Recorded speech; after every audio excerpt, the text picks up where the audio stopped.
Hi everyone and welcome back to Beyond the Silence podcast. So today I'm here with Nicole Nadwini-Roberts, who is the Police and Crime Commissioner for Derbyshire. Yes, thank you so much for having me. I have been really looking forward to talking about this topic and I'm really excited to join you today. Thank you. So today we'll be focusing on No More Week. Why do you think it's so important that we recognise No More Awareness Week? It's really important to me because enough is enough. I think it's been an issue that our communities have battled, not spoken about, and spreading awareness around domestic violence and sexual abuse is really important. It's a scary place to be for a lot of people, a lot of victims and survivors, but I think it's really important that we talk about it. You know, our awareness means that we can tackle it. Our awareness means we can understand what some of the drivers are. And so, it's important to me, but it's also important to the residents of Derbyshire. Definitely. So serious violence and violence against women and girls is one of the priorities that residents have said they want me to focus on. So we will be doing all that we can to tackle domestic violence and abuse and make sure that we reduce it where we can. And to be honest, I do feel the conversation is heavily weighted on women and girls. Yes. I think we need to be talking about healthy relationships with our young men and boys. So No More is not just for the women, it's for everyone in our communities to stand together and say no more. Enough is enough. Yes, definitely. And so the topic of this year's No More Week, which I should add in there, runs from the 2nd to the 8th of March, is breaking the silence by shining a spotlight on the epidemic of domestic abuse and sexual abuse. And for anyone who doesn't know, the statistics are crazily high. It's 1 in 3 women and 1 in 6 men. It's incredibly high. They say that if you're in a room with 3 women, at least one of those women is very likely to experience domestic abuse in their lifetime. But what are you doing within your role to try and help break the silence? I think it's definitely in the word break. You know, it's when you break something, you know, it's something that is, you can either do it unintentionally when you break something, like it's a mistake, or you can do it intentionally. And I think with this topic, it's about us doing this intentionally and calling it out where we can. So like I say, residents want me to focus on this as a priority in my term, which is great because we know that the government are doing a lot nationally, wanting to halve violence against women and girls in the next decade, tackle serious violence, do more to support our abuse victims and serious rape victims as well. So there's a lot that the government are doing, which also helps us regionally and locally because we get the resource to support the ambitions. Residents want me to focus on this, as I've said. So there's a lot of work that we do alongside the police, with partners, with stakeholders like Royal Action Derbyshire, the Willow Project. So we commission a lot of services across the city and county that help prevent, support and tackle domestic violence, but we also have IDVAs, we have independent domestic violence advocates and sexual violence advocates. I also fund stalking advocates across the community because it's really important that in that breaking of the silence, we're giving people opportunities to talk. Giving people they can trust to talk to and actually supporting people through what can be really difficult, traumatic experiences. Some can be historic, but some are happening right there and then in their lives. It really does break my heart. You know, you touched on those figures and that's scary. You know, on a night out with your friends or just sitting at home, you could be sat with 3 friends and you look at that, you know, 1 in 3, that could be any one of you. And so it can happen to anyone. And there's a lot that the police are doing as well in terms of addressing domestic violence calls a lot better. I think we've moved in a positive direction. Again, I think that ambition from the government down to the local level. And actually, when we break the silence, we understand how big the issue is, right? Yeah. And we cannot ignore that. I know that No More Awareness Week was founded in, I think it was 2013. And, you know, 12 years on, we're still beating the drum. There's still more to be done by all of us. But I just think, like I said, it shouldn't be heavily weighted on women and girls. It's everyone's issue in our community. And the more we stand together as a whole, I think the more we can do to reduce violence against women and girls. Yeah, definitely. For a victim to just be able to open up and speak about it reduces the mental health load on the potential of them becoming affected heavily by mental health, and it helps them accept and I think understand themselves as well, because it's a huge thing and something I think a lot of people as well in terms of, well, both domestic abuse and sexual abuse is how many acts, should I say, actually go under those. I know recently recently I attended some sexual abuse awareness training, and as part of that I was quite shocked really as to what people I think classify as normal, but it's really not. So like the acts of, I don't know, being touched in a club or something like that someone wouldn't want. I think a lot of young people probably, and probably older people as well, wouldn't classify that as sexual abuse, but it still is. And the same in terms of like domestic abuse. People don't realise sometimes that it's not just the physical, it's the coercive control. There's that sexual abuse sits under that as well, the financial control and all the other aspects that I guess it's us talking about it really does help people and helps people to understand that they're in that situation as well sometimes. Definitely. I would say, especially now when our young people are exposed to so much, I think social media, never mind what your home life is like and everything else that shapes your world, but then our worlds have just become a whole lot bigger with social media, where we're exposed to so much and so quickly and so young. So I think it's really important now that we're having these conversations around what a healthy relationship is with our young people in schools. We run bystander programs. There are different initiatives that run within our schools where we're just trying to ensure that our young people are as equipped as possible in what is a really challenging space to be young. I mean, I don't envy young people right now. I thought I had it bad, but you know, it's not easy, because we're almost, even from a policing perspective, we're trying to police the physical world and the digital world. And even in this topic alone, technology has made it far more challenging to protect survivors and victims. You know, we understand that there have been cases where perpetrators have hacked into Alexas. Oh my goodness. Yes. There is a lot of things going on where perpetrators, you know, are putting air tags on cars and tracking people. There's a lot in that space where stalking can be done online through who your friends are, you know, where you and your friends check in for lunch and what you're doing in your activity. You don't realize that if someone is intentionally looking for you, how very easy you can be to find by just how connected they may be. So there are just the complexities of that digital space.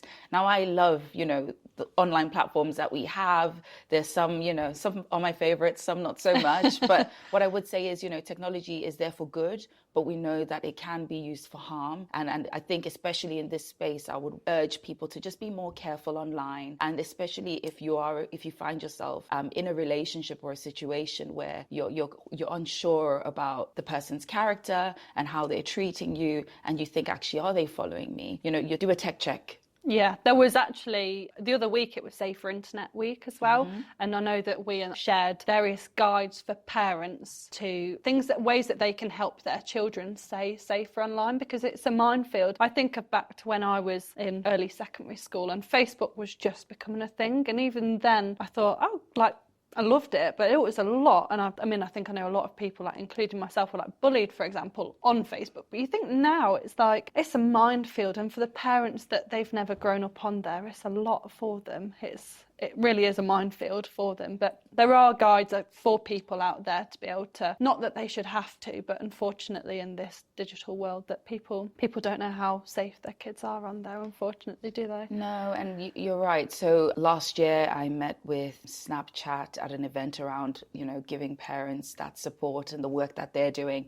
And I know we shared the Snap's parental guide for Safer Internet Week as well, making sure that, you know, we can empower our parents to be able to advise their children, be able to use different techniques to talk about those really difficult conversations. Maybe not let's sit around the table and look straight into each other's eyes. Maybe when you're cooking or you're driving, maybe use those opportunities where it's less intense to have some of the more tricky and challenging conversations. But it is important that we talk about this, breaking the silence about the fact that the internet's a great place to be, but also can be a dangerous place to be. You know, breaking the silence about the fact that, you know, once upon a time in schools, you know, bullying ended at, you know, the school gates. Now it can be exacerbated online with a continuation of it in your bedroom at home. So there is all of that, even within this space and on this topic, that we just have to be cognizant of and very aware of, especially for future generations and even online dating. So, you know, I believe the figure is over £100 billion was lost to romance fraud last year.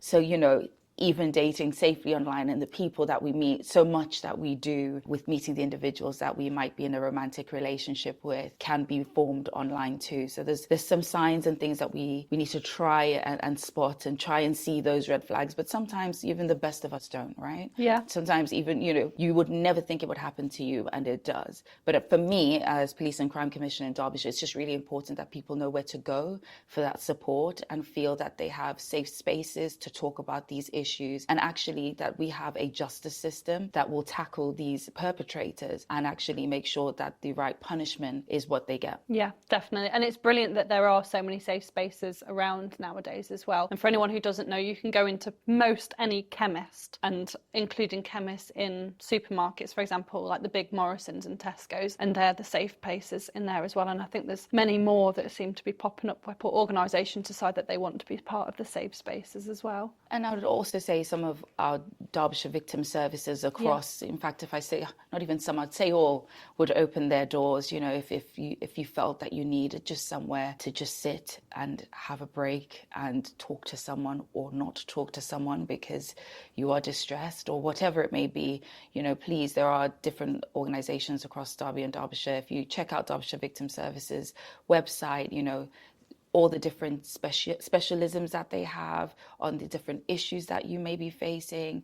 Please check that out as well, because I wouldn't want anyone to suffer in silence. I wouldn't want anyone to feel alone. This is why I ran for the position that I'm in, because I want to make sure that the help that we have is actually as accessible as possible and people know about it. No good us having the support if the people who need it don't know about it. Yes, definitely. And I think you never know when you might actually need those support services as well. So for everyone knowing that they can go and get them, then that's absolutely amazing. And also based on the government 7-year strategy, which includes the prevention of domestic abuse and sexual abuse, what is being done in Derbyshire to help with this strategy? I know you mentioned obviously about schools and things like that. So I know that we have a VOG strategy here in Derbyshire as well that complements our national strategy. And there are a number of officers in my team who have this in their portfolio. Obviously, I will shout out the Willow Project because of the work that they're doing in Derbyshire. But there is a lot of work that is being done by GLOW, the Women's Centre in Derbyshire. So like I said earlier, there are a lot of different commission services that we have that work with victims and survivors. And when it comes to that national strategy, like I said earlier, what we find most challenging is having the resource to deliver. And what we're finding is that, the government is actually funding the initiatives that are helping drive progress. So I think that's what's really helpful locally, because I think areas will look at things differently. I don't think there's a blanket way of tackling this issue. And if you look at Derbyshire alone, our city response is different to our rural response because of the experiences with city living and rural living, the way our communities operate, the natural isolation that happens with being in a rural community, whereas built-up communities can be slightly different.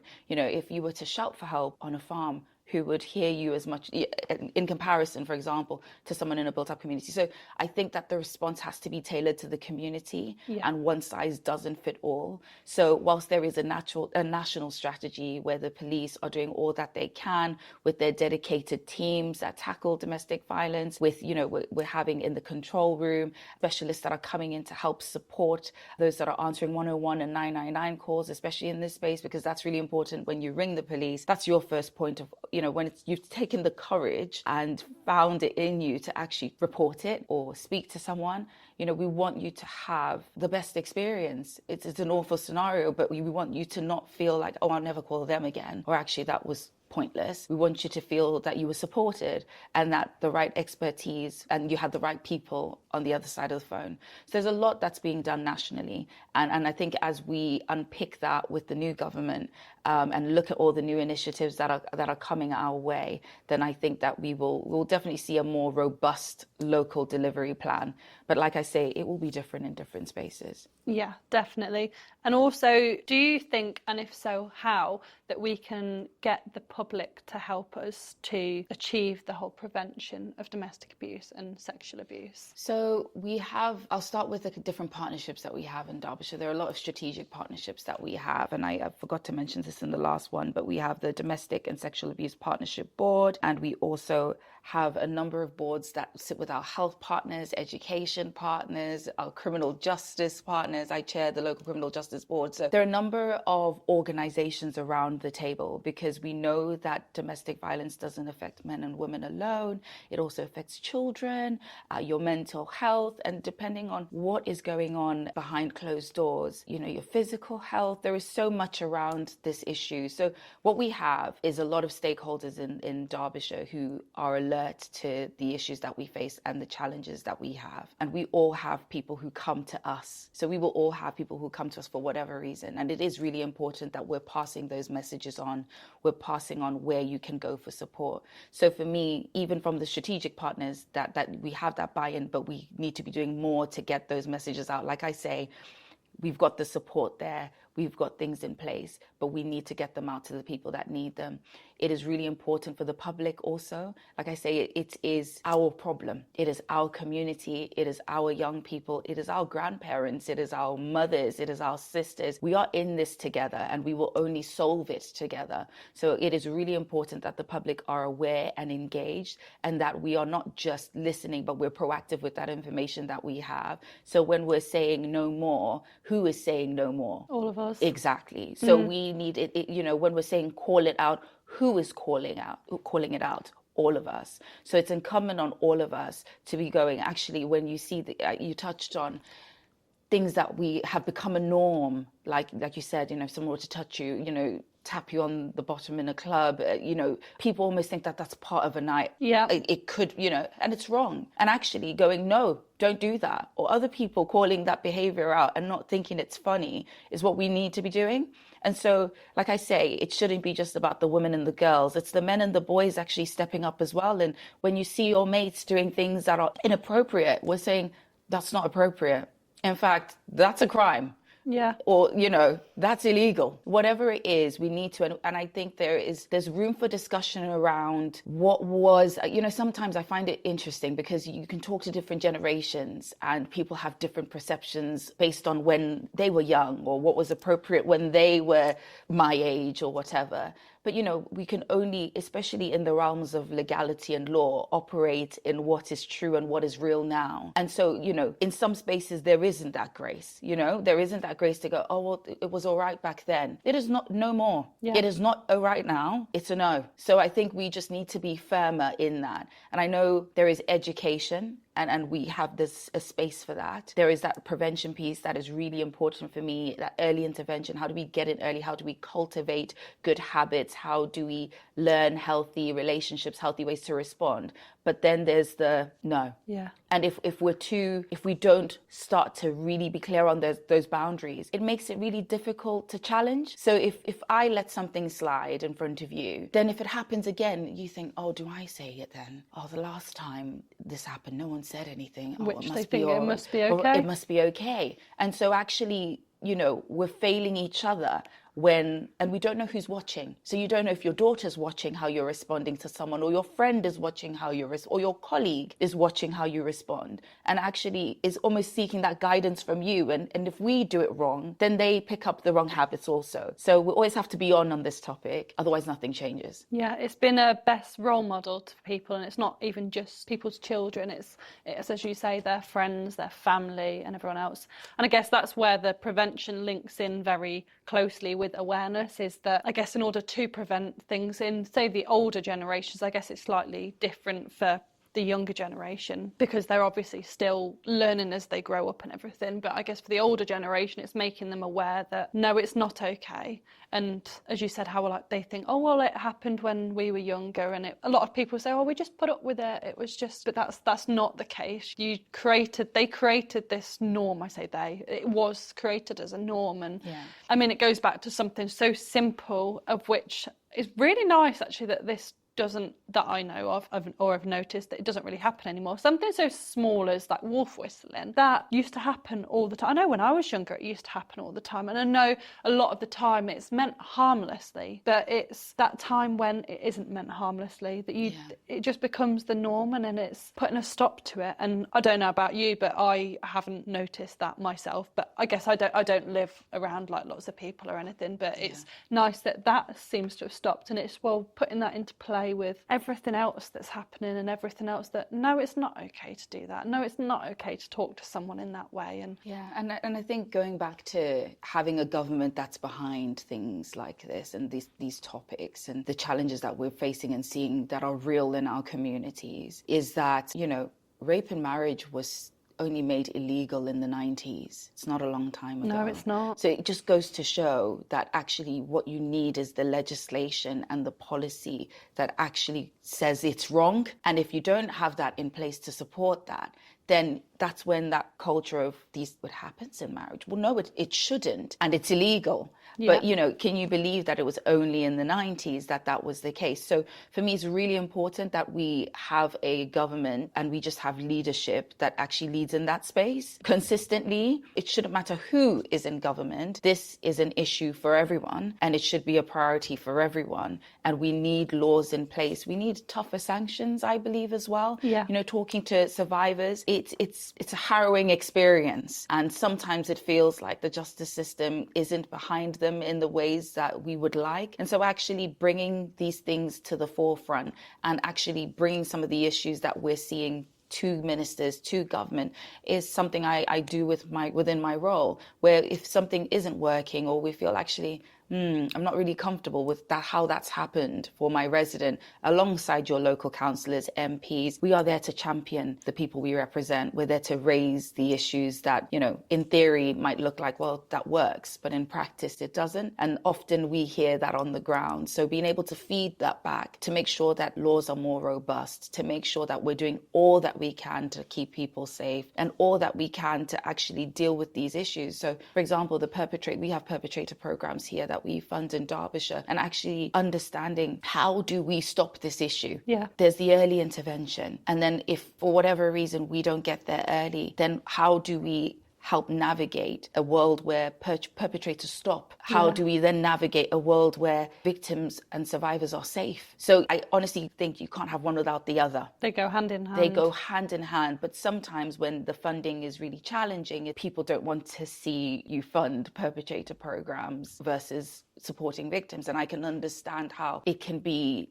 a conflict. But I think we need to be looking at both things. That early intervention, what are we doing with perpetrators to ensure that they do not reoffend? What are we doing to support victims and make sure that as they navigate their journey, that there's hope. They can see light at the end of the tunnel, that they can have a fresh new life that isn't shadowed with that experience that they would have had. So there is a lot to do still in this space. And honestly, if I had all the money in the world, because the truth is the will is there. The partners, oh my God, do so much in this space. There are so many people who work all the hours God sends and beyond. If there's anything I can tell you about the commission services that I've spoken to, is they will go the extra mile. Even if it is not in their job description, they are CEO, receptionist, counselor, they're everything, because it's such an important thing for us. And I love that about the community that I live in, that the people who are there to support victims and survivors are just, they do it wholeheartedly. And sometimes even when we can't find a way, we make a way. Yeah. And so that's really important to me. Yeah. There are a lot of services who I've met with them. Everyone's just so passionate. I mean, even myself, is that I think I mentioned when I first came back on to redoing the podcast, is that I've had like 2 years out,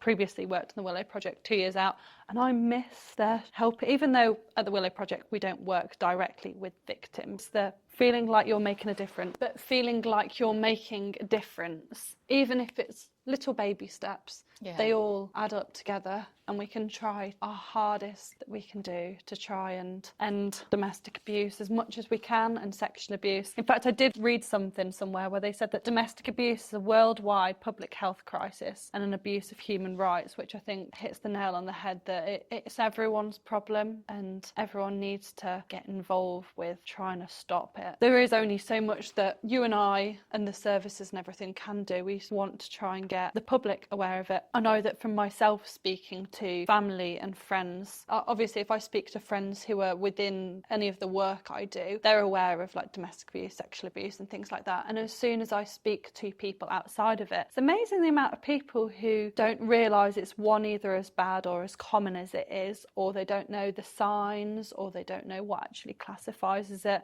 I know I've grown up very rurally and I still live very rurally, so I've got quite traditional parents, and I guess their friends are very traditional in the sense of the rural, like the farming community, things like Yes. that they're just almost sometimes a bit blasé about it, and they don't realise that it's as bad as it is, and they still sometimes stick under the quote of what happens behind closed doors stays behind closed doors. And it's trying to say, well, no, that's not the case. It is okay for me to step in and say something, or for someone else to step in and say something. But it goes to, breaking the silence and breaking Yeah. those closed doors. It's just really important that we challenge the next generation and the previous generation, and we work together on this. Like I say, there are things that happened before that shouldn't happen now and shouldn't have happened then. And we need to use our voices and elevate the voices of those who cannot speak. So there are people who are still behind their doors, whether mentally, physically, that are hoping that someone will tell their story, that are hoping that someone will shed light on this issue, that if they can't speak for themselves, they're hoping that somebody is doing that for them and already fighting that fight for them and for anybody else. So it is still challenging to say that different communities feel very differently about domestic violence and what is appropriate and what is not. And it is education, it is awareness. I know we touched on online safety, but also Claire's Law. That's really important to touch on, I think, especially at this time where we know so much. There is a lot of information, a lot of data. And if you are dating someone or in a relationship with someone and you are concerned, you can contact the police under Claire's Law, and they will disclose what is relevant to you, if there is anything relevant to you that may impact you in a romantic relationship. So it's really important that people use that tool. I know some people who have in the past, and I just think it's really important that people do use that resource and that tool through the police to find out who they are actually really dating, especially if they are concerned. Like, they will not look into it unless you feel that there are concerns. But if you are concerned, you feel unsafe, then again, you're not alone. And I think it is important for us to get these messages out, get these pathways to support out there for people, because sometimes you've got a hunch, or sometimes just something makes you feel really uncomfortable, or someone has hit you and actually have said, sorry, I've never done that before, and that's not true. All sorts happens. Yeah. And it's really important that if you are questioning anything, for anyone who is listening, if you're questioning anything, if you have any doubts, if you think, I'm really uncomfortable, this doesn't make sense, please contact the police under Claire's Law. And also, if say you're a friend or family member of someone and you're concerned about them, you can also reach out and use Claire's Law, but they won't contact the friend or the family. They'll reach out to the potential victim or the actual victim and let them know. And it's amazing that there are resources out there such as that. There's also the silent solution as well, which is, I delivered it in some training not that long ago, and some people, they were amazed it was a thing, and that it's not just as well about domestic abuse or sexual abuse or anything like that. It could be used in any situation where you can't talk, or you even know if you've lost your voice, for example. I know that you just never know that you might need that at some point, and it's brilliant to know that if you are in an emergency and you need the help, you can dial 999 and then after that dial 55. But I genuinely believe that our most engaged with post and most shared post is that. Wow. So many people did not know that if they could not speak in times of trouble, that they could call 999 and dial 55 to indicate that, yes, I am in trouble, and yes, I cannot speak, but I'm in trouble. This is not a mistaken dial, or I really need help. So it's really important that, again, these are the solutions. These are some of the pathways to support and help that we have, that we just need to shout about, because this is how we help people not only say no more, but actually when they've had enough and they're like, right, I need help now, and cannot speak, they know how to go about getting the help that they need. So yes, there is a lot that we have, and I think it's important that we just get it out to as many people as possible. And I genuinely, like I was saying earlier, do not think there is a too young at the moment. The amount of young people and children who are exposed to all sorts of different things in the home, online, in schools. We need to be proactive about how we're engaging our young people in the next generation, and we definitely need to make sure that it starts early. Yeah, definitely. And that's something I was going to say. It's brilliant to hear that there are things happening in schools and within the education system to try and prevent things as early as possible. Is there anything that you feel that they could be doing extra to sort of try and prevent domestic abuse and sexual abuse as early as possible? I know that they are starting to be taught about healthy relationships and things like that. But do you think there's anything more that you think needs to be done? I think there's always more. I mean, looking at the figures, there's more. There's clearly more that needs to be done. These figures, 1 in 3 women, 1 in 6 men, it's just unacceptable. It is unacceptable that we have those figures across our country living in those conditions where they are in fear or being abused on a daily basis. It's wrong. So is there more? Yes. Could we do more in schools? Of course we can. I think the challenge is resources. The challenge is you've got a education sector, a health sector, a policing sector. The public sector is not as well funded as we'd like. And I'm sure there are many other initiatives we would all like to be doing and trialing different things and funding different projects because people are different. And so people engage differently. So sometimes you have something that's in schools that works for a particular cohort, but actually some people don't learn well in the classroom, and actually wouldn't it have been good to have something outdoors for those that learn better, moving around and actually physically seeing things move. So there are always different ways of capturing different audiences, but unfortunately I think we currently don't have the resources to do all of the things we'd like to do. So definitely around that early intervention, but also not forgetting those that have been quiet and silent for so long, just to have someone to speak to. I think we often talk about the next generation because it's really important when we look at the future and the habits that we want to change and the behaviors we want to change. But we've got a lot of older people who are still in domestic violence relationships. We're also seeing a lot more violence against parents by children. Yes, which I actually only learnt about this within the past few months, that was actually labelled as being that. And I now think about people who I know who are parents, and I think, I wonder if that is that. And that's something that I don't think I have ever really heard people in the community ever talking about, really. Yes, and it can be financial, again, coercive control, physical violence. It's really, there are so many different forms of abuse. And like you say, when you know about it, you may start to see particular behaviors. When you're aware of it, you may start to call that out. Oh, that wasn't appropriate. Oh, I didn't like the way they grabbed their mum or their dad. And some things that people wouldn't have even looked and thought anything of because of that awareness piece. This is why we need to keep these topics on the agenda, and not just during awareness weeks, which is good.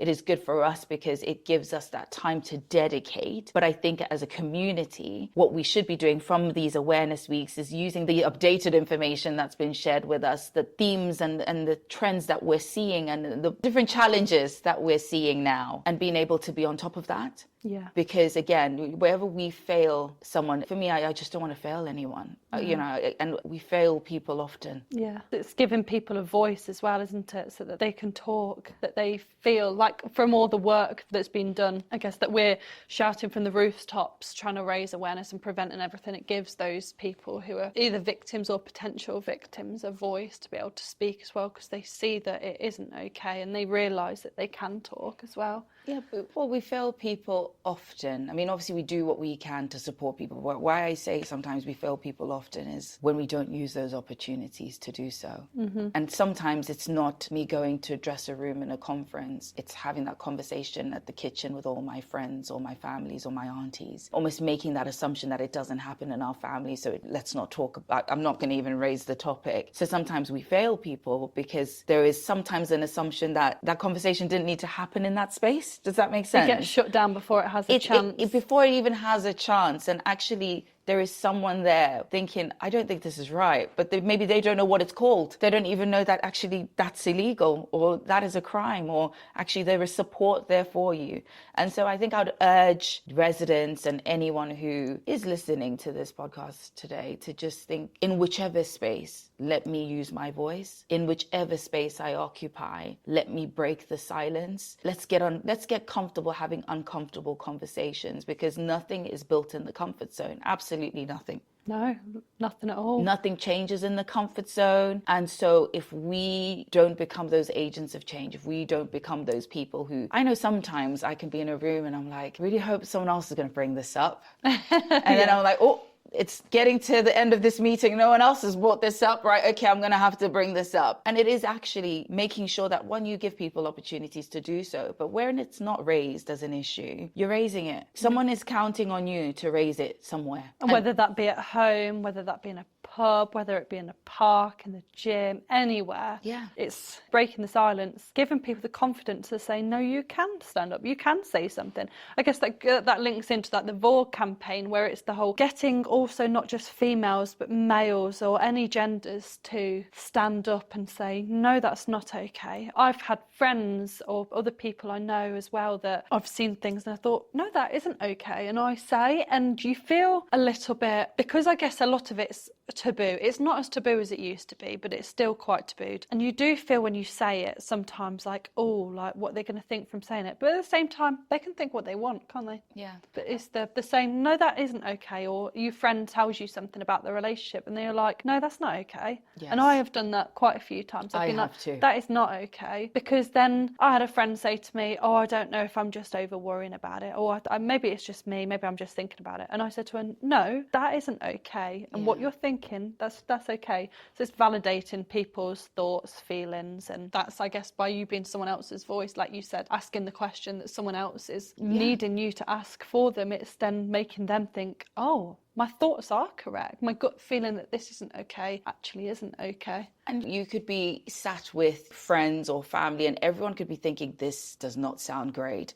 And we could all be looking at each other going, oh, but actually we need to say something about that. And I probably when I was a lot younger, maybe you could sit there and be like, oh, I don't know if it's my place to say. Yeah. I don't think this is healthy. I don't think this is great. But the older I've got, the more aware of myself, the more aware of my responsibility as a friend. Like a true friend, not the friend that's just going to be there when it's all good and we're just laughing. The friend who's going to tell you when you're acting crazy. The friend's going to tell you when actually this is unhealthy. And those are the friends I now have. The ones that in my life aren't afraid to tell me where they think I'm getting it wrong. And even if we have a bit of a challenging conversation about that, still value the fact that they come to me and they say it to me and we can have that discussion. And if I need to explain myself, I explain myself. If they're right, then they're right. And I have to go, okay, maybe you've got a point there. Maybe you have a point there. So I think just having meaningful relationships is a really important thing. Yeah. Meaningful, honest, healthy relationships, and constantly seeking those in your life, whether that's your friends or your colleagues. Because the thing is, in life, you'll navigate life and there'll be people who you choose. Like your friends, you choose them. Then you'll walk into workplaces, you don't choose your colleagues, you get them. But then when you're there are people who you'll have stronger bonds with than others. That will naturally happen. It's like school. You get thrown into school, you're not best friends with everybody. No. So all I would say is always find the people you can be real with. Yeah. You can be 100% yourself. You can be broken with, you can have a laugh with, because those are the people who will help you in your darkest hour. Those are the people you'll lean on when you really need help and support. And it could be whether it's around domestic violence and abuse, which I hope and pray it would not be, but if it was your darkest hour, then you need those types of friends you can call on. Those types of friends who would not be afraid to say, he's not right, she's not right, what she's doing is wrong, what he's doing is wrong. This is where you can go for support. Or I don't know where you can go for support, but I'll help you figure it out. Because you never know when you might be in that situation, so it's so important. No, it is. Because the statistics are so high. Yes. You just don't know when it could be you, and it's realising that it can happen to anybody. It doesn't matter what class you're in, where you live, what race, what religion, what anything. It happens to anyone. You can be anywhere, and you don't know when you're going to need that support network that you've chosen. And I guess even for the people in perhaps coercive control relationships where they have ended up being like they're isolated away from family and friends, but they can perhaps in the back of their head have someone and they think, I know I can go to that person. Yeah. And offering up that help. In the film The Willows that we had created a few years ago, it actually shows Dawn, who is the victim in the film, It shows one of her friends saying to her when she knew something wasn't right. You can see from in the film that she could tell that something isn't right. And she said, oh, if you and your daughter need somewhere to come and stay, like as in you can bring your daughter as well, then you're welcome to come. And in the film at the end, but in her instance, when she was fleeing the domestic abuse relationship, she was able to think in her head, I know I can go there. And she said, right, I'm going to go and stay with my friend, with my daughter as well. Yeah. So it's that being able to have that person, but that's also in terms of being that person as well with if someone's not been okay, as in say you've got a friend and you think those things that they're telling me about, that they're talking so normally about, that sounds like perpetrator actions. For example, I didn't realise this actually, that going through someone's phone, going on someone else's phone, whether that be your partner, friend, family member, without their permission, that's not okay. And I do believe that's a crime as well. That you shouldn't. And so many people, and I recently learned about that, and I think I can now remember friends that have told me that they've done that and that's not okay. And they've said, oh, I made my partner unfollow that person on Instagram, Facebook, whatever the platform is. And now I've learned that if that's then said to me again in future, I'll be like, you know, that's not okay. No. And if that's okay for people to call out things, if it's your friends, male or female, you call out things that if you see that they're doing things that are wrong, not just if you see that their partner or friend is doing something wrong. Exactly. Even when it's close to home, basically, it's our duty to do so. It is really important. And actually, the earlier we call it out, that's where we have the opportunities to change behavior before it's entrenched and that becomes who that person is, and that is the only way that they operate. Now, it's not that simple, but there are things that we can see in friends even from a young age. Maybe, you know, if someone's selfish, you can be like, oh, you're so selfish, you never shared it. But if you actually call it out, then they are more conscious of that, and actually probably they start to try and make a bit of an effort to not be as selfish. And like I say, it's not as simple, but this is what early intervention is. It's actually having those conversations at the earliest point, not when you see it gradually get worse and worse and worse. And so it is harder when it is people that you care about. If it's your brother or your sister, it is harder, but they are dating someone else's child. Yeah. And that child could be you. And if you were dating, you would want someone to help and protect you if you were in their partner's shoes. Now, it doesn't make it any less painful that it's your sibling, for example, but we've got to, like I say, the only way we actually start to reduce some of these numbers, tackle this behavior and some of these horrendous crimes that happen behind closed doors, is if we're all talking about it and if we're all doing something about it. And it makes it less, as you said earlier, it's having those uncomfortable conversations, but the more it's talked about, the less uncomfortable that is. Because before I even started working on the Willow Project, if anyone ever mentioned like domestic abuse to me, I'd have just thought of the physical side of it. And it's from learning more that I've slowly become more confident in my job. I have to be, to talk about these things. And it's the more I think I talk about outside of my working role to my friends, my family about it, it allows them to think, oh, I can talk about it. And they'll then talk to it. It's a cascading effect, isn't it? Yes, they feel that they can talk to more people, and that you never know that might reach a victim one day, and they then realise, oh, I can talk, or someone I can say, no, that's not okay. And you just never know. People look for intervention or look for support at different points in their journey, and you could have told them 20 times that you don't think this is a good scenario for them to be in, and you don't think that, you might think that they're in danger, but they could read something online that makes them think. And so sometimes it's like you say, it's that bit of progress. You might be thinking, I've told her so many times, but it's planted a seed and another seed and another seed, and it might not be that you see that plant come through the ground, but you've watered a seed that has been planted, and other information will come in. And so you just have to, sometimes people get disheartened about talking about things when maybe they try and help someone. And because people don't realize how complex this topic can be around coercion, abuse, financial abuse, children are involved, families are involved. There's so much that can be going on that when you decide, oh, I'm going to talk to her about it, and if she doesn't do anything about it,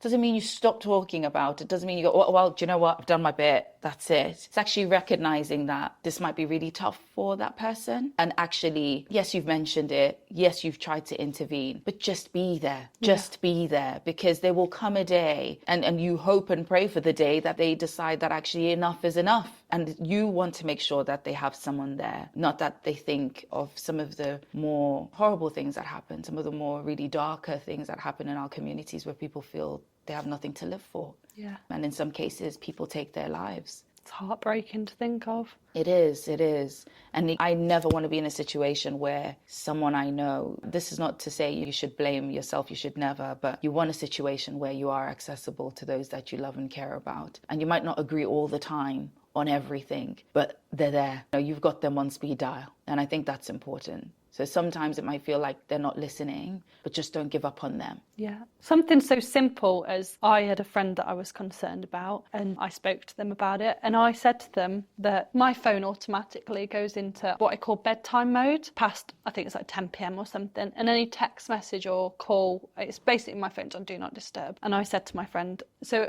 if anyone doesn't know, then they've got a phone that does this. If you add any of your contacts to your favourite, if they call, even if your phone is in this Do Not Disturb mode, it will still come through to you. Any other calls and texts won't. And I said to this friend, I've added you to my favourites. I said, whatever time it is, if you need me, whether it's actual danger or you just want to chat, you're worried about something, you can call me. Yeah. Whatever the time. Yeah. Because you just need to be that person that people can confide in, or they can talk to you and they know you're a safe space. Because we talk about safe spaces as in physical safe spaces, but it's also been that safe space yourself as well. Yeah, 100%. I am a strong believer of do unto others as you'd like to have done unto you. Like in a scenario where I would need help, or if I ever needed help, I'd just like to hope someone would be on the other end of the line. And so how can I ask that or wish that of anyone if I'm not willing to be that for someone else?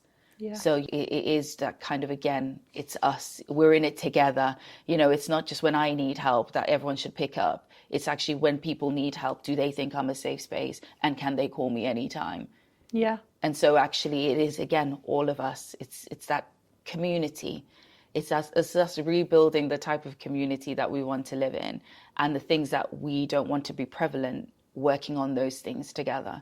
And it's not going to be easy. It feels like an ongoing discussion, doesn't it? Every year we're talking about it, and it just feels like there's progress, but not enough. Yeah. And so I guess we all in our different roles are just trying to do our best with what we have, and will continue to. Just wanted to also touch on the Vogue campaign. I know that Derbyshire Constabulary had been doing a Call It Out campaign across Derbyshire, and I was speaking to the officer who had been leading a lot of it. And it's some brilliant work that they sound like they're doing, is going into like universities, colleges and football clubs. And I guess that's with the, as you said earlier, when we talk about these things, a lot of it's like we put the emphasis on women, I think, a lot of the time. And I know that that campaign is talking to men and boys as well, and remembering that everyone has to play the role. So. Oh yeah, I'm really proud of the work that they're doing, honestly. I think, you know, like I said, that's for me where I think we need to be having these conversations equally. And in fact, if I say equally, if not even more so, because one perpetrator can impact so many lives negatively. And if we can prevent that from happening, we prevent the victim having to go through all of that, and you know, the impact on them, their family, their children. It's that one person can be a perpetrator to a number of victims and a number of families and a number of children. So I think the work that they're doing, like I say, I'm extremely proud of the work that they're doing. The fact that we are being intentional about this, going into schools, universities, football clubs, wherever they'll let us in, we're going. So I'm really. Yeah, you know, my job is to hold the police to account. I'm elected to hold the chief constable to account in regards to delivering on the strategies that we have and protecting people based on our police and crime plan priorities, but also on policing priorities as a whole. And so it's a good day in the office when you go in and you're talking about some of the really proactive things that the police are doing to raise awareness and to ensure that voices of victims are heard. But then also we're talking to our young men and boys and making sure that they understand what is right and wrong, what is illegal, what is not, what is healthy, what is not, you know, and actually it not being, like I say, not just women and girls delivering the project to, actually having men and boys and role models who are talking about these issues to make that something, again, those uncomfortable conversations comfortable, those questions that you might want to ask. And 1 in 6 are men. Yeah. So we've also got young men who are victims as well. And actually being able to also go, this doesn't happen to boys and men. It does. And actually, you could be a victim as a man. And I would want men to feel that they can speak up as well and not feel that they're alone and not feel that it only happens to women. This is why it's so important. We're talking about this with everyone and for everyone. Yeah, it just blows my mind sometimes when we talk about these things and you remember just how it's happening so much. I just wish that we could just click our fingers and it just stop. I think we all would. That it would all come to an end. But honestly, thank you very much. No, thank you. I have got one question completely off the topic. Okay. And for anyone listening, today is Pancake Day. And I heard something on the radio on my way over to meet you today. And they were asking everyone what if they were having pancakes today, what are they having? Are you having pancakes today? I don't think I'm having pancakes today, but I've heard they're making pancakes downstairs. Ooh. So it hadn't even crossed my mind. So until I was walking up the stairs and someone said, it's pancake day, they're making pancakes. I was like, oh, but if I was having pancakes, I love it really simple. So I just love a bit of golden syrup and Lurpak. Oh my God. Oh my God. I know butter on syrup. It's just like a heart attack waiting to happen. But yes, I don't even think I like fruits and like Nutella. Like my husband would be completely stack them up and all sorts. I'm just like, give me a bit of butter, a bit of syrup, and I'm good. Oh, see, everyone always thinks I'm really weird because I like sweet pancakes, but I like savoury pancakes. Really? Yeah. So yeah, that's weird. Growing up, we would have on Pancake Day. I don't do this anymore because I realised that is really unhealthy. We will have pancakes for our dinner, as in we'll have like cheese and ham pancakes for our main meal and then sweet ones afterwards. But I'm now wondering if I'm going to have pancakes. It wasn't on the agenda, but... To think about that. And tomorrow's my birthday, so it's going to be like Oh, well, happy advanced birthday for tomorrow. Oh, thanks. I'm getting old. Oh, my goodness. Best eat all the pancakes I can have now. But yeah, thank you very much for being on the podcast today with me. And hopefully we'll have you on again another time. So it's been lovely. No, thank you so much. And thank you for all the work that you're doing to shed light and break the silence in this space. It's really important to me. And I know it's equally important to you and the Willow Project and Royal Action Derbyshire that we are spreading the word. We're spreading the support that is there and no one suffers in silence. So thank you for the work that you're doing always. And I've really enjoyed being a guest on your podcast. Thank you.